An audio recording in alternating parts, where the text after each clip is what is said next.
X8 Pro ఒక gaming కోసం తీసుకొచ్చిన స్మార్ట్ ఫోన్ అనమాట ఇది. అండర్ 30,000 లోపల. సో వీళ్ళు తీసుకొచ్చిన ప్రైసింగ్ కి ఈ స్మార్ట్ ఫోన్ వర్తా కాదా, పర్ఫార్మెన్స్ కాకుండా అదర్ డిపార్ట్మెంట్స్ లైక్ కెమెరా కావచ్చు, బిల్డ్ క్వాలిటీ కావచ్చు, అన్ని డిపార్ట్మెంట్స్ కూడా ఎలా ఉందని చెప్పి ప్రతి ఒక్క డిపార్ట్మెంట్ కూడా డిస్కస్ చేసుకుందాము. Just SIT back, relax and enjoy. First దీనికి ఇన్బాక్స్ కంటెంట్స్ చూసుకుంటే బాక్స్ అయితే చాలా పెద్దగా ఇచ్చారు, చాలా బల్కీగా ఉందన్నమాట. బాక్స్ ఓపెన్ చేయగా మనకి ఫోన్ తో పాటు ఒక సిలికాన్ కేస్ అయితే ఇచ్చారు. ఆ సిలికాన్ కేస్ క్వాలిటీ మాత్రం ఎక్స్ట్రాడినరీగా ఉంది. అండ్ 100 వాట్ చార్జర్ ఇచ్చారు. Type A type C cable కూడా మనకి బాక్స్ లో ప్రొవైడ్ చేస్తున్నారు. ఈసారి మనకి ఫోన్ కి ప్రీ అప్రోచింగ్ కూడా ఇచ్చారు. సో అన్బాక్సింగ్ ఎక్స్పీరియన్స్ మాత్రం ఒక ఫుల్ఫిల్మెంట్ క్లియర్ గా ఉంది. కమెంట్ రివ్యూ ఫస్ట్ దీని యొక్క బిల్డ్ క్వాలిటీ అండ్ డిజైన్ చూసుకుంటే చుట్టూ కూడా మనకి అల్యూమినియం ఫ్రేమ్ అయితే యూస్ చేశారు. బ్యాక్ సైడ్ చూసుకుంటే గ్లాస్ బ్యాక్ తో వస్తుంది. అండ్ ఫ్రంట్ సైడ్ చూసుకుంటే కార్నింగ్ డోలో 7 ప్రొడక్షన్ అయితే యూస్ చేశారు. అండ్ ఈసారి మంచి విషయం ఏంటంటే IP68, 69, 69K రేటింగ్ కూడా ఈ స్మార్ట్ ఫోన్ సపోర్ట్ చేస్తుంది.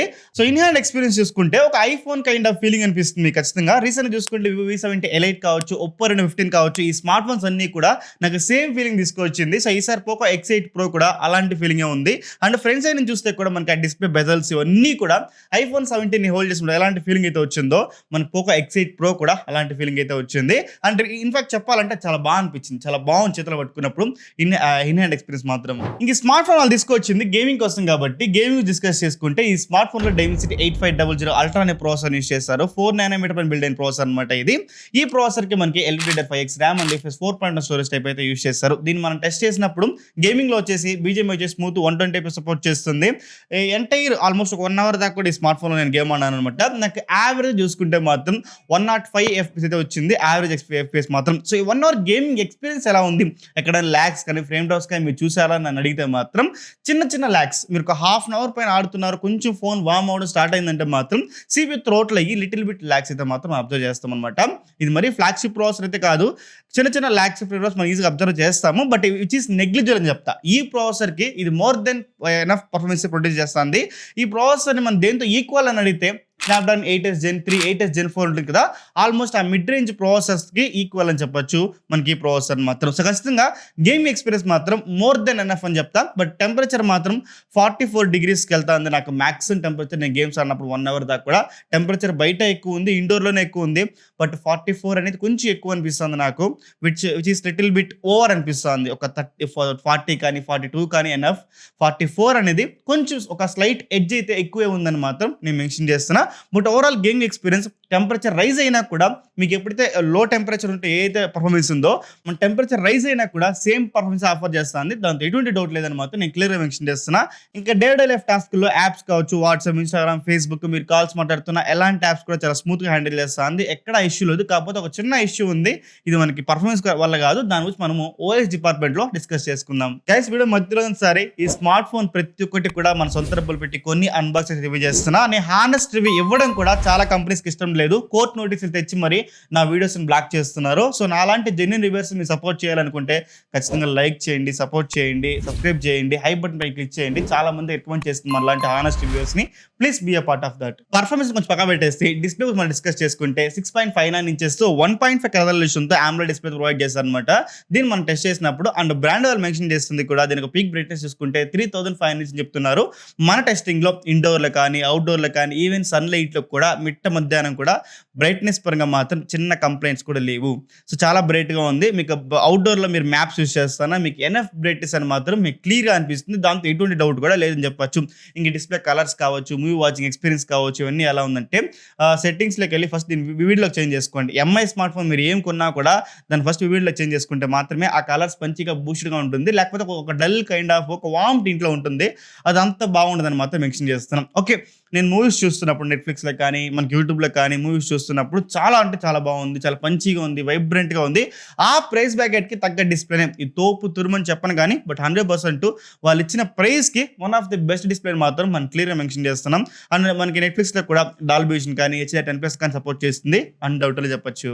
ఈ డిస్ప్లేకి మనకి in display finger print scanner తీసుకొచ్చారు. ఇది ఒక ఆప్టికల్ ఫింగర్ ప్రింట్ స్కానర్. దీన్ని మనం టెస్ట్ చేసినప్పుడు చాలా స్పీడ్గా రెస్పాన్స్గా ఉంది, దాంతో ఎటువంటి ప్రాబ్లం లేదు. కాకపోతే దీనికి ప్లేస్మెంట్ చాలా కిందకి ఇచ్చారు, అది అది కొంచెం పైకి ఇచ్చింటే అట్లీస్ట్ ఫోన్ డిస్ప్లే చిన్నదే, కొంచెం పైకి ఇచ్చింటే కంఫర్ట్‌గా ఉంటుందనేదే నా ఒపీనియన్. డిస్ప్లే బాగుంది కాబట్టి స్పీకర్ క్వాలిటీ మాత్రం అద్దిరిపోయిందని చెప్తాను. స్టీరియో స్పీకర్స్ అయితే వస్తుంది. స్పీకర్ క్వాలిటీ మాత్రం వన్ ఆఫ్ ది బెస్ట్ అని మాత్రం క్లియర్‌గా మెన్షన్ చేస్తున్నా. ఆడియో క్లారిటీ కావచ్చు, సెపరేషన్ కావచ్చు, ఎవ్రీథింగ్ కూడా ఎక్సలెంట్‌గా ఉంది.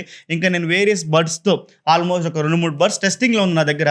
ఈ బడ్స్ అన్ని కూడా నేను టెస్ట్ చేసినప్పుడు ఈ బడ్స్ ఎల్డాక్ కానీ, ఎల్హెచ్‌డిసి కానీ, నేను ఆ సోనీ హెడ్‌ఫోన్స్ టెస్ట్ చేసినప్పుడు కూడా సరే ఎక్సలెంట్‌గా ఉందన్నమాట ఆడియో క్వాలిటీ. మీరు హెడ్‌ఫోన్స్‌లో విన్నప్పుడు కూడా ఎక్కడ ఎటువంటి ఇష్యూస్ కూడా మీరు నోటీస్ చేయరని చెప్పొచ్చు. సో ఖచ్చితంగా మల్టీమీడియా ఎక్స్పీరియన్స్ మాత్రం డిస్ప్లేను బాగుంది. స్పీకర్ క్వాలిటీ కూడా ఎక్స్ట్రార్డినరీగా ఉందని మాత్రం క్లియర్‌గా మెన్షన్ చేస్తున్నా. ఈ మల్టీమీడియా ఎక్స్పీరియన్స్ కొంచెం పక్కన పెట్టేసి కెమెరాస్ గురించి డిస్కస్ చేసుకుంటే కెమెరా స్పెక్స్ మీకు డిస్ప్లే చేస్తాను, ఒకసారి చెక్ చేసుకోండి. ఫస్ట్ మెయిన్ కెమెరా ఉన్న కలర్స్ కావచ్చు, డైనమిక్ రేంజ్ కావచ్చు, ఇమేజ్ షార్ప్నెస్ కావచ్చు, ఎవ్రీథింగ్ కూడా మిస్అప్ చేసి పెట్టింటారు. ఖచ్చితంగా నాకు 100% అంత గొప్పగా అయితే అనిపించలేదు. మీరు అకేషనల్‌గా 1, 2 ఫోటోలు మీరు తీసుకుంటారంటే మోర్ దెన్ ఎనఫ్. ఆర్ఎల్స్ మీరు ఎక్కువ ఫోటోలు తీస్తారు, నేను ఎక్కువ పోర్ట్రైట్స్ ఎక్స్పెక్ట్ చేస్తా, ఎక్కువ మంచి కెమెరా ఫోటోస్ ఎక్స్పెక్ట్ చేస్తా అంటే మాత్రం మీ ఫోన్ మీకు పనికిరాదు.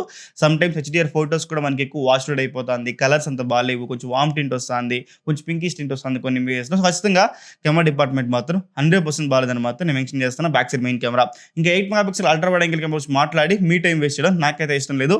మెయిన్ కెమెరానే ఇలా ఉందంటే ఇంకా 8 megapixel ultra wide angle camera ఎలా ఉంటుందని మీ ఓకే వదిలేస్తున్నా. ఇంకా ఫ్రంట్ సెల్ఫీ కెమెరా 20 మెగాపిక్సెల్ ఇచ్చారు కాబట్టి ఇది కొంచెం ఇమేజ్ షార్ప్ గా ఉంది, కలర్స్ కూడా పింకిష్ టోన్ లో వస్తుంది. బట్ ఓకే అని చెప్తా, యావరేజ్ గా ఉందని చెప్తా. బట్ డైనమిక్ రేంజ్ కావచ్చు, సమ్ టైమ్స్ ఇమేజెస్ కావచ్చు, కలర్స్ కావచ్చు, కంప్లీట్ మెస్అప్ చేసి పెట్టినారు. ఫ్రంట్ కెమెరాలు కూడా అంత గొప్ప ఏదో మాత్రం ఖచ్చితంగా లేదు. ఓకే అని చెప్తా. ఈ ఫోన్ మీరు కొన్నారంటే ఫొటోస్ కి మాత్రం ఖచ్చితంగా మర్చిపోండి. ఫోటోస్ నీ ఫోన్‌లో తీసుకుంటాను మాత్రం మర్చిపోండి. ఎప్పుడో అకేషనల్‌గా 1, 2 ఫోటోలు తీసుకుంటారు. డాక్యుమెంట్స్‌ని స్కాన్ చేసుకోవడానికి ఓకే గానీ, ఒక మెమోరీస్‌ని గ్యాదర్ చేసుకుంటాను, కిడ్స్‌ని ఫోటోలు తీసుకుంటాను, నా ఫ్యామిలీ మెంబర్స్‌ని గ్యాదర్ చేసుకుంటానంటే ఈ స్మార్ట్ ఫోన్ మీకు అంత పనికి రాదేమో అనేదే నా opinion. Coming to video department, back side main camera కొంచెం ఇంప్రెస్ చేసింది వీడియో క్వాలిటీలో. 4K 60p సపోర్ట్ చేస్తుంది. వీడియో క్వాలిటీ కానీ, స్టెబిలైజేషన్ కానీ, కలర్స్ కావచ్చు, ఆ వీడియోలో షార్ప్‌నెస్ కావచ్చు, ఎవ్రీథింగ్ కూడా వే హెడ్ ఉంది. చాలా బెటర్‌గా ఉంది ఈ ప్రైస్ బ్రాకెట్‌లో. వీడియో క్వాలిటీ మాత్రం నాకు చాలా ఇంప్రెస్ అయితే అనిపించింది బ్యాక్ సైడ్ మెయిన్ కెమెరాలో మాత్రం. ఇంకా ఫ్రంట్ 30 కెమెరా 1080p 60fps మాత్రం సపోర్ట్ చేస్తుంది. మామూలుగానే ఫ్రంట్ కెమెరా అంత బాలేదు. ఇంకా వీడియో క్వాలిటీ మాత్రం టూ వర్స్ట్‌గా ఉంది, సాఫ్ట్‌గా ఉంది, బ్యాక్‌గ్రౌండ్ ఓవర్ ఎక్స్‌పోజ్ అవుతుంది, పింకిష్ టోన్ వస్తుంది వీడియో క్వాలిటీ కూడా. సో ఖచ్చితంగా ఈ స్మార్ట్ ఫోన్ నాకు ఏదైనా కెమెరా డిపార్ట్మెంట్లో కొంచెం బెటర్ అనిపించిందంటే ఆ బ్యాక్ సైడ్ వీడియో క్వాలిటీ తప్పించి ఇంకేది కూడా బాలేదని మాత్రం నేను మెన్షన్ చేస్తున్నా. ఇవన్నీ ఇచ్చారు కాబట్టి వీటన్నిటిని హ్యాండిల్ చేయాలనుకుంటే 6500 mAh సిలికాన్ కార్బన్ బ్యాటరీ ఇచ్చారు అండ్ 100 వాట్ ఛార్జర్ కూడా మనకి బాక్స్‌లో ఇచ్చారనమాట. దీన్ని మనం టెస్ట్ చేసినప్పుడు ఆల్మోస్ట్ వితిన్ 1 అవర్ అయితే మన ఫుల్ ఛార్జ్ అయితే అయిపోతుంది. 0 to 100% 55 నిమిషాలు అయితే మన ఫుల్ ఛార్జ్ అయితే అయిపోతుందని చెప్పుకోవచ్చు. టు బి స్పెసిఫిక్‌గా చెప్పాలంటే. ఓకే, దీని ఒక ఎస్ఓటీ ఎలా వస్తుంది బ్రో అంటే మాత్రం నా టెస్టింగ్‌లో నేను ఒక ఊరికి తీసుకెళ్ళినాను, అవుట్‌డోర్‌లో అంతా కూడా వాడినాను ఈ స్మార్ట్ ఫోన్ని. ఒక 7.5 గంటల సేపు నుంచి 8 గంటల సేపు వరకు అయితే దీంతో ఎక్స్ట్రాక్ట్ చేయొచ్చు అనమాట. దీని ఒక బ్యాటరీ ఎస్ఓటీ మాత్రం. బట్ ఏంటంటే నేను గేమ్స్ ఆడేటప్పుడు కానీ, కెమెరా యూజ్ చేసేటప్పుడు కానీ కొంచెం ఫోన్ వార్మ్ అవుతుంటే ఎక్కువ డ్రైన్ అవుతుంది బ్యాటరీ. ఈ 2 విషయాల్లో కొంచెం గమనించాను అనమాట. కొంచెం ఫాస్ట్‌గా డ్రైన్ అవ్వడం మాత్రం నేను గమనించాను. అదర్ దెన్ మీరు ఏ టాస్క్ చేస్తున్నా, మల్టీ టాస్కింగ్ చేస్తున్నా, వాట్సాప్ యూజ్ చేస్తున్నా, ఆర్ఎల్స్ మీరు మూవీస్ చూస్తున్నా, ఇన్‌స్టాగ్రామ్ స్క్రోల్ చేస్తున్నా, అక్కడ నార్మల్‌గానే బిహేవ్ చేస్తుంది బ్యాటరీ. బట్ ఎప్పుడైతే మీరు గేమ్స్ ఆడినా, కెమెరా యూజ్ చేసినా కొంచెం బ్యాటరీ ఎక్కువ డ్రైన్ అవుతుంది. 6500 mAh అనేది ఒక 7.5, 8 గంటల సేపు అనేది ఒక 1 అవర్ తక్కువ అనిపించింది నాకు. ఓకేనా, బ్యాటరీ ఆప్టిమైజేషన్ బాగానే ఉంది. మీకు ఒక రోజు ఈజీగా వచ్చేస్తుంది 8 గంటల సేపు ఎస్ఓటీ అనేది. బట్ మీరు ఎక్కువ సిమ్ములేసి, 2 సిమ్ములేసి మీ ఏరియాలో సిగ్నల్ కొంచెం తక్కువ రాకపోతే మాత్రం ఇంకా తక్కువ వచ్చడానికి కూడా ఛాన్స్ ఉంది బ్యాటరీ డిపార్ట్మెంట్లో. ఇంకా ఫైనల్గా ఓఎస్ ఎక్స్పీరియన్స్ మాత్రం one of the worst OS experience అయితే మాత్రం ఈ స్మార్ట్ ఫోన్ నుంచి నాకు వచ్చింది. ఎందుకంటే main reason it's not because of bloatware and ads, it's only because of దీని ఆప్టిమైజ్ చేసిన విధానం అనమాట. వీళ్ళు సిస్టమ్ లెవెల్లో 120 Hz రన్ అవుతుంది కదా, బట్ చాలా యాప్స్లో ఇంక్లూడింగ్ యూట్యూబ్, నెట్ఫ్లిక్స్లో అండ్ ఇన్స్టాగ్రామ్లో ఇలాంటి యాప్స్లో కూడా ఇప్పటికి ఈ రోజు నాటికి కూడా 60 Hz రన్ అవుతుంది. 120 Hz ఇచ్చి ఏం లాభము? సో ఖచ్చితంగా నేను షాక్ అయిపోయినా, ఏంద్రా ఇది కొంచెం షటరీగా ఉందని చెప్పేసి. లిటరల్లీ చాలా యాప్స్లో ఇంకా కూడా 60 Hz రన్ అవుతుంది అనమాట. సో దానివల్ల నాకైతే అంత బెస్ట్ ఎక్స్పీరియన్స్ అయితే మాత్రం ఈ స్మార్ట్ ఫోన్ నుంచి రాలేదు ఓఎస్ లెవెల్లో మాత్రం. ఇంకా ఆబ్వియస్గా చెత్త మాత్రం ఈ ప్రైస్ బ్రాకెట్లో ఈ స్మార్ట్ ఫోన్లో తప్పించి ఇంకా ఏ స్మార్ట్ ఫోన్లో కూడా ఎంత చెత్త అయితే మాత్రం ఖచ్చితంగా ఉండదు. బ్లోట్వేర్ గురించి డిస్కస్ చేస్తున్నా, నేను బ్లోట్వేర్ గురించి చెప్తున్నా. చాలా అంటే చాలా ఎక్కువ ఉంది. గేమ్స్ ఆడేటప్పుడు మనకి గేమ్స్ అంటాను వస్తుంది కదా, అక్కడ స్వైప్ చేస్తే అక్కడ యాడ్ వచ్చింది నాకు. లిటరల్లీ ఇంత యాడ్స్ లిటరల్లీ వేస్ట్. ఓకేనా, one of the worst experience మాత్రం 30,000లో 30,000 రూపాయలు పెట్టుకున్నప్పుడు ఇంత వరస్ట్ ఖచ్చితంగా యాక్సెప్ట్ చేయలేమనబ్బా. దాంతో ఎటువంటి డౌట్ లేదు. సో జీరో కాదు మైనస్ రేటింగ్ ఇవ్వచ్చు. యూఐఎస్ ఎక్స్పీరియన్స్ మాత్రం అంత వరస్ట్‌గా ఉంది. దీంతో కంపేర్ చేసుకుంటే ఆరిజిన్ ఓఎస్ కానీ, ఫంటచ్ ఓఎస్ కానీ ఫార్ బెటర్‌గా ఉంది. బ్లోటవేర్ పరంగా మాత్రం. దాంతో ఎటువంటి డౌట్ అయితే ఖచ్చితంగా లేదని చెప్పొచ్చు. ఇంకా ఫైనల్‌గా ఈ స్మార్ట్ ఫోన్‌ని కొనొచ్చా బ్రో? సింగిల్ వర్డ్‌లో చెప్పమంటే ఫస్ట్ దీని యొక్క ప్రైసింగ్ చూసుకుంటే రూ. 30,000 లాంచ్ చేశారు. విత్ కార్డ్ ఆఫర్స్ అన్ని బేస్ చేసుకుంటే. వితౌట్ కార్డ్ ఆఫర్స్ మనకి 32, 33,000 దగ్గర అయితే ఈ స్మార్ట్ ఫోన్ అయితే అవైలబుల్ ఉంది. బేస్ వేరియంట్ చూసుకుంటే 8226 వస్తుంది. ఓకే, ఈ స్మార్ట్ ఫోన్ ఆ ప్రైస్ బ్రాకెట్‌లో కొనొచ్చా అంటే ఫస్ట్ ఈ స్మార్ట్ ఫోన్ ఉన్న ప్రోస్ ఇంకా డిస్కస్ చేసుకుందాము. మళ్ళీ మీకు ఒక సింగిల్ వర్డిక్ట్ చెప్తానన్నమాట. ఫస్ట్ ఈ స్మార్ట్ ఫోన్ ఉన్న ప్రోస్ చూసుకుంటే బిల్డ్ క్వాలిటీ, ఈ ఫార్మ్ ఫ్యాక్టర్ ఎక్సలెంట్‌గా ఉంది కాబట్టి నేను ఒక మెయిన్ ప్రో కింద యాడ్ చేస్తున్నా. నెక్స్ట్ డిస్ప్లే క్వాలిటీ, దాని ఆప్టిమైజ్ చేసిన విధానము ఎక్సలెంట్‌గా ఉంది కాబట్టి దాన్ని కూడా ఒక ప్రో కింద మెన్షన్ చేస్తున్నా. స్పీకర్ క్వాలిటీ తోపు అసలు, కాబట్టి దానికి కూడా ఒక మెయిన్ ప్రో కింద అయితే నేను పెడుతున్నాను అనమాట.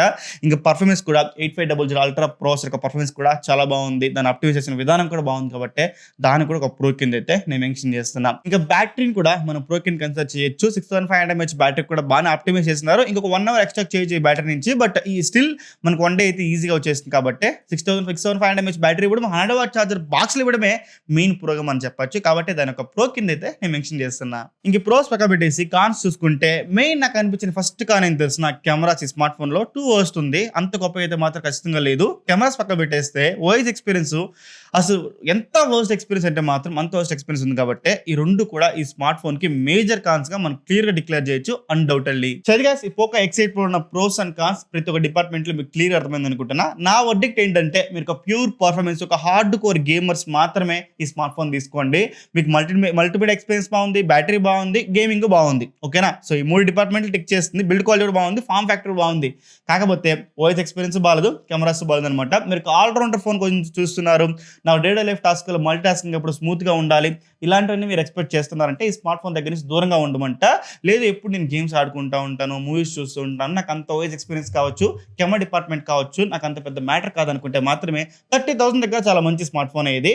బట్ కొన్ని కాన్స్ ఉంది కాబట్టి ఆ కాన్స్ మనం కాంప్రమైజ్ అయితే మాత్రం బాగుంటుంది అనేదే నా ఒపీనియన్. సో అదే పోకో X8 Pro గురించి ఈచ్ అండ్ ఎవరీ పాయింట్ కూడా మీకు క్లియర్ గా అర్థమైంది అనుకుంటున్నా. ఇంకేం డౌట్స్ ఖచ్చితంగా చేయండి. ప్రతి కమెంట్ కూడా రిప్లై ట్రై చేస్తాను. దేవ్ సేర్ సైనింగ్ ఆఫ్.